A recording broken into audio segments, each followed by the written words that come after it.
ओम शांति। आज 5 मे 2024 अव्यक्त बाप दादार मधुर महावाक्य। Revised date 15/11/1999। आजकेर मुरलीर सार बाबा समान होवार सहज पुरुषार्थ आज्ञाकारी हও। आज बाप दादा निजेर होली हंस मंडलीके देखছেন। प्रत्येक बाच्चा होली हंस सदा मने ज्ञान रत्नराजिर मनन करते थाके। होली हंसेर काजई हलो व्यर्थेर काकड़ छेड़े ज्ञान रत्नराजिर मनन करा। एक एक रत्न कत अमूल्य।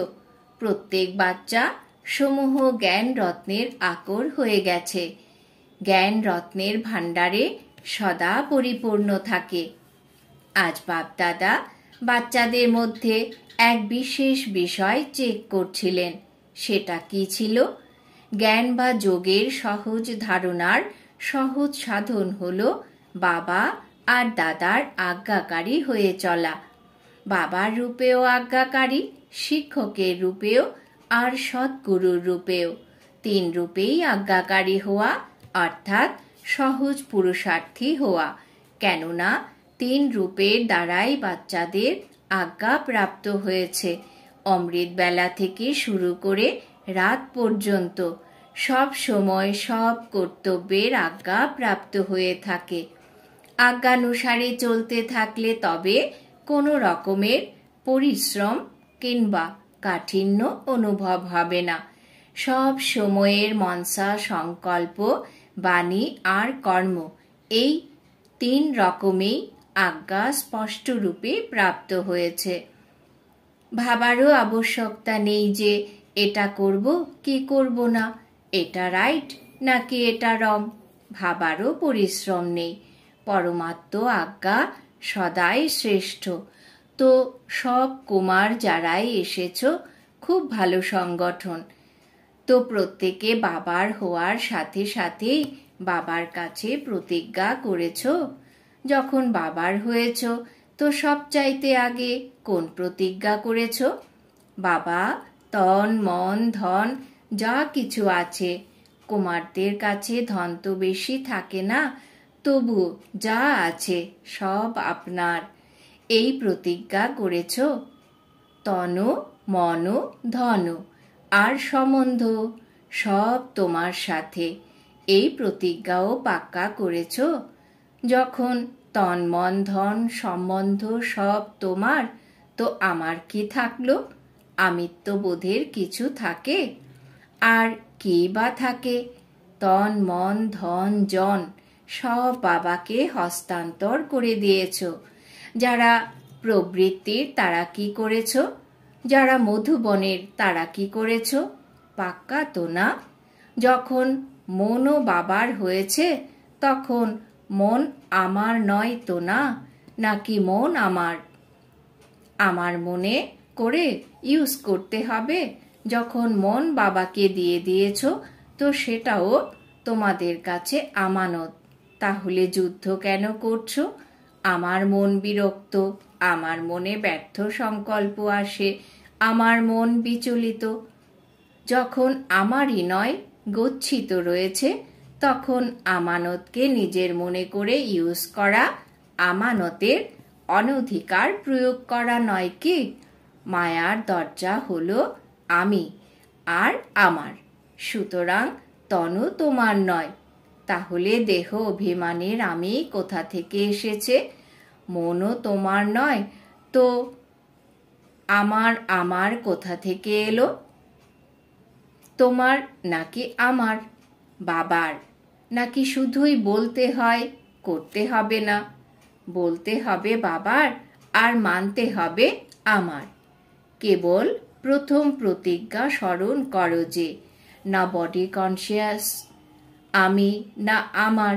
সুতরাং যা বাবার আজ্ঞা তনকেও আমানত মনে করো, মনকেও আমানত মনে করো। তাহলে পরিশ্রমের প্রয়োজন হয় কি? কোনো দুর্বলতা যদি আসে তো এই দুটো শব্দ থেকেই আসে, আমি এবং আমার। তো না তোমাদের তন আছে না বডি কনসিয়াস আমি। মনে যে কোনো সংকল্পই চলুক না কেন, যদি আজ্ঞাকারী হও তো বাবার আজ্ঞা কি? পজিটিভ ভাবো, শুভ ভাবনার সংকল্প করো। অনর্থক সংকল্প করো, এটা বাবার আজ্ঞা কি? না। তো যখন তোমাদের মনে নেই তবুও ব্যর্থ সংকল্প করো, বাবার আজ্ঞাকে প্র্যাকটিক্যালি প্রয়োগ করনি তো না? শুধু একটা শব্দ স্মরণ করো যে আমি পরমাত্ম আজ্ঞাকারী বাচ্চা। এই আজ্ঞা বাবার নাকি না সেটা ভাবো। যারা আজ্ঞাকারী বাচ্চা হয় তারা সদা আপনা থেকেই বাবার স্মরণে থাকে, আপনা থেকেই প্রিয় হয়, আপনা থেকেই বাবার সমীপে থাকে। সুতরাং চেক করো, আমি বাবার সমীপ, বাবার আজ্ঞাকারী। একটা শব্দ অমৃত বেলায় স্মরণ করতে পারো, আমি কে? আমি আজ্ঞাকারী নাকি কখনো আজ্ঞাকারী আর কখনো আজ্ঞা থেকে সরে যাই? বাপদাদা সদা বলেন, যে কোনো রূপের মধ্যে যদি এক বাবার সম্বন্ধই স্মরণে থাকে, হৃদয় থেকে বের হয় বাবা, তাহলে সমীপে অনুভব করবে। মন্ত্রের মতো বলো না বাবা বাবা। তারা রাম রাম বলে, তোমরা বাবা বাবা বলো, কিন্তু হৃদয় থেকে যেন বের হয় বাবা। সব কর্ম করার আগে চেক করো, মনের প্রতি, তনের প্রতি কিংবা ধনের প্রতি বাবার আজ্ঞা কি? কুমারদের কাছে যতই কম ধন থাক, কিন্তু ধনের হিসাবপত্র যেভাবে রাখতে বাবা আজ্ঞা দিয়েছেন সেভাবে রেখেছ, নাকি যেভাবে আসে সেভাবেই চালাও? প্রত্যেক কুমারের ধনেরও হিসাব নিকাশ রাখা উচিত। ধন কোথায় এবং কিভাবে ইউজ করতে হবে, মনকেও কোথায় এবং কিভাবে ইউজ করতে হবে, তনকেও কোথায় উপযোগী করে তুলতে হবে, এই সব হিসাব নিকাশ হওয়া প্রয়োজন। তোমরা দাদিরা যখন ধারণার ক্লাস করাও তখন বোঝাও তো না যে ধন কিভাবে ইউজ করতে হবে, কি পোতামেল রাখতে হবে? কুমারদের জানা আছে কিভাবে পোতামেল রাখতে হবে, কোথায় নিয়োজিত করতে হয় সেটা জানা আছে তোমাদের? অল্প সংখ্যকই হাত তুলেছে, নতুনরাও আছে, এদের জানা নেই। এদেরকে এটা অবশ্যই বলে দাও কি কি করতে হবে। নিশ্চিন্ত হয়ে যাবে, বোঝা মনে হবে না। কেননা তোমাদের সকলের লক্ষ্য আছে যে কুমার মানে লাইট, ডবল লাইট। কুমারদের লক্ষ্য আছে তো না যে আমাকে নম্বর 1-এ আসতে হবে। তো লক্ষ্যের সাথে লক্ষণও থাকা উচিত। লক্ষ্য খুব উচ্চ আর লক্ষণ নয়, তাহলে লক্ষ্য পর্যন্ত পৌঁছানো কঠিন। সেই জন্য যা বাবার আজ্ঞা তা সদা বুদ্ধিতে রেখে তারপরে কার্যে এসো। বাপদাদা আগেও বুঝিয়েছিলেন যে ব্রাহ্মণ জীবনের মুখ্য খাজানা হলো সংকল্প, সময় আর শ্বাস। তোমাদের শ্বাসও অমূল্য, একটা শ্বাসও কমন যেন না হয়, ব্যর্থ যেন না হয়। ভক্তিতে বলে শ্বাসে শ্বাসে নিজের ইষ্টকে স্মরণ করো, শ্বাসও যেন ব্যর্থ না যায়। জ্ঞানের খাজানা, শক্তির খাজানা এসব আছেই, কিন্তু মুখ্য 3 খাজানা এগুলো সময়, সংকল্প আর শ্বাস। আজ্ঞা অনুসারে সফল হয়, ব্যর্থ হয়ে যায় না তো না? কেননা ব্যর্থ হলে সঞ্চয় হয় না, আর সঞ্চয়ের খাতা এই সঙ্গমেই জমা করতে হবে। হয় সত্যযুগ ত্রেতায় শ্রেষ্ঠ পদ প্রাপ্ত করতে হবে, নয়তো দাপর কলিযুগে পূজ্য পদ প্রাপ্ত হওয়ার থাকে। কিন্তু দুয়ের জমা এই সঙ্গমেই সঞ্চয় করতে হবে। এই হিসাবের দ্বারা ভাবো যে সঙ্গম সময়ের জীবনের ছোট একটা জন্মের সংকল্প, সময়, শ্বাস কত অমূল্য। এই ব্যাপারে নিশ্চেষ্ট হইও না, যেমন এসেছে তেমন ভাবে দিন কেটে গেছে, দিন কেটে যায়নি, বরং এক এক দিনে অনেক অনেক খুইয়েছ। যখনই কোনো অহেতুক সংকল্প নিরর্থকভাবে সময় চলে যায়, তখন এমন মনে করো না, যাক গিয়ে 5 মিনিটই তো গেছে। সংরক্ষণ করো, সময় অনুসারে দেখো প্রকৃতি নিজের কার্যে কত প্রখর। কিছু না কিছু খেলা দেখাতেই থাকে, কোথাও না কোথাও খেলা দেখাতে থাকে। কিন্তু প্রকৃতিপতি ব্রাহ্মণ বাচ্চাদের খেলা একটাই, উঠতি কলার। তো প্রকৃতি খেলা তো দেখায়, কিন্তু ব্রাহ্মণ নিজের উঠতি কলার খেলা দেখাচ্ছ। কোনো এক বাচ্চা বাপ দাদাকে উড়িষ্যার রেজাল্ট লিখে জানিয়েছে, এই হয়েছে ওই হয়েছে। তাহলে প্রকৃতির সে খেলা তো দেখে নিয়েছ, কিন্তু বাপ দাদা জিজ্ঞাসা করেন যে তোমরা শুধু প্রকৃতির খেলা দেখেছ, নাকি নিজের উঠতি কলার খেলায় বিজি ছিলে, নাকি শুধু সমাচারই শুনতে থেকেছ। সমাচার তো সব শুনতেও হয়, কিন্তু সমাচার শুনতে যতটা ইন্টারেস্ট থাকে, ততটা নিজের উঠতি কলার স্থিতি বজায় রাখার ইন্টারেস্ট ছিল। কিছু বাচ্চা গুপ্ত যোগীও ছিল।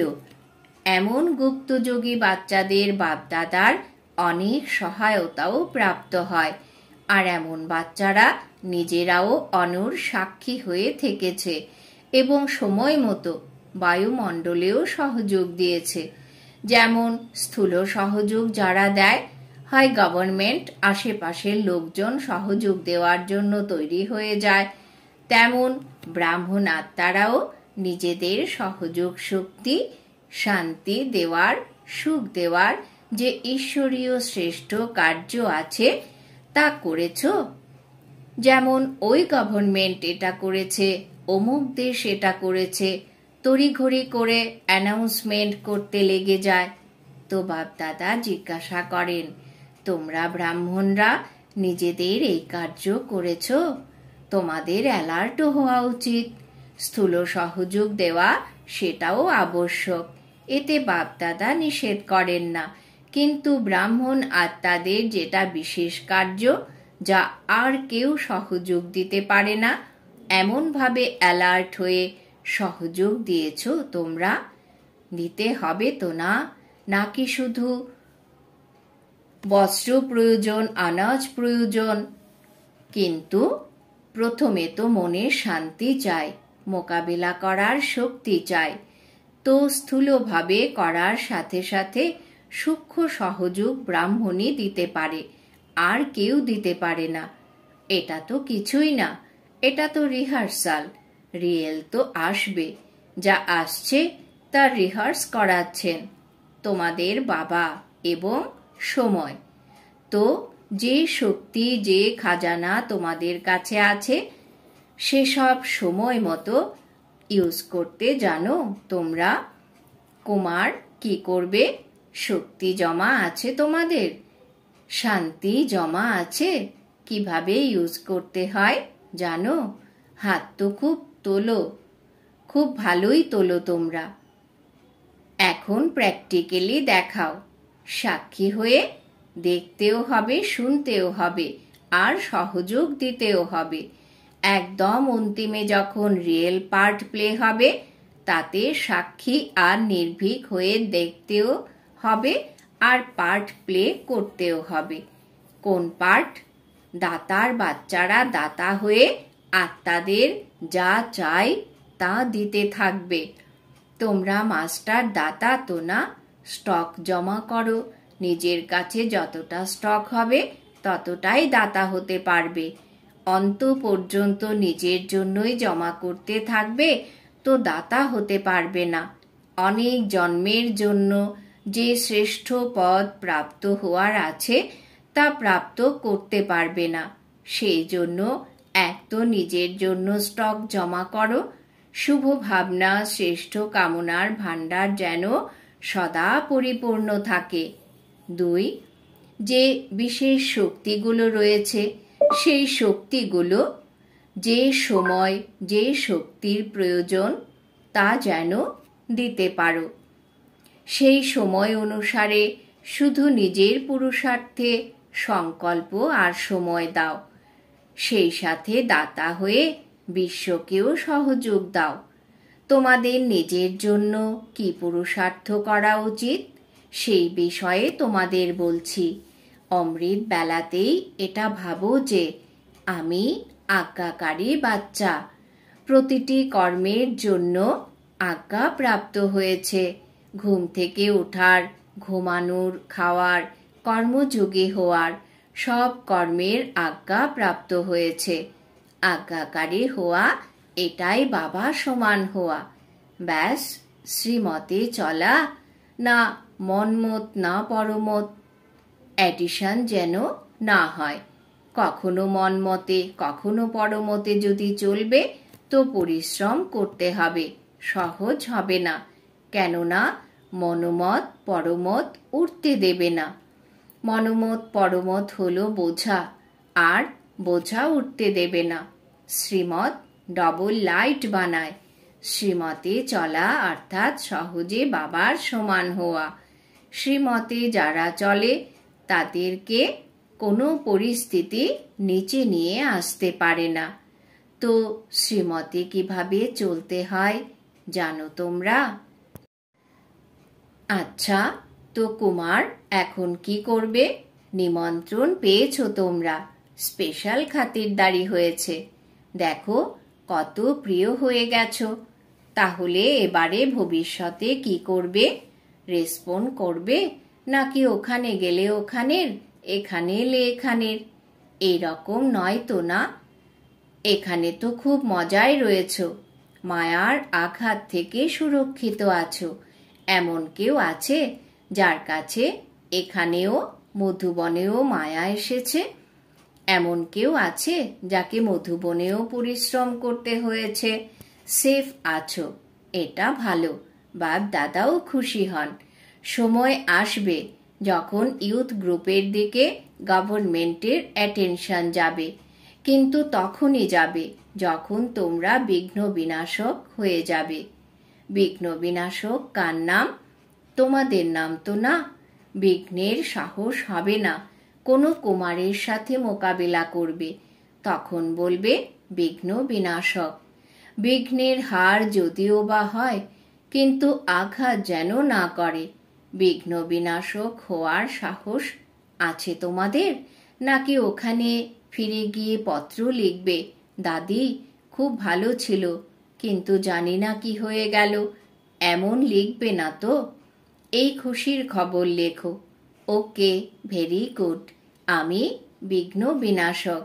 ব্যাস একটা শব্দ লেখো, বেশি লম্বা পত্র নয়, ওকে। আচ্ছা, মধুবনেরও বিশেষত্ব বাপদাদার কাছে পৌঁছে গেছে।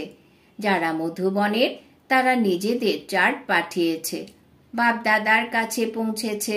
বাপদাদা সব বাচ্চাকে আজ্ঞা পালন করা আজ্ঞাকারী বাচ্চাদের নজরে দেখেন। বিশেষ কার্য পাওয়া মাত্র এভার রেডি হয়ে করেছে। এর জন্য তিনি বিশেষভাবে অভিবাদন করছেন। এটা ভালো। প্রত্যেকে নিজেরটা স্পষ্ট লিখেছে। দাদির প্রতি তুমিও রেজাল্ট দেখে ক্লাস করিও। নিজের অবস্থার চার্ট ভালো লিখেছ।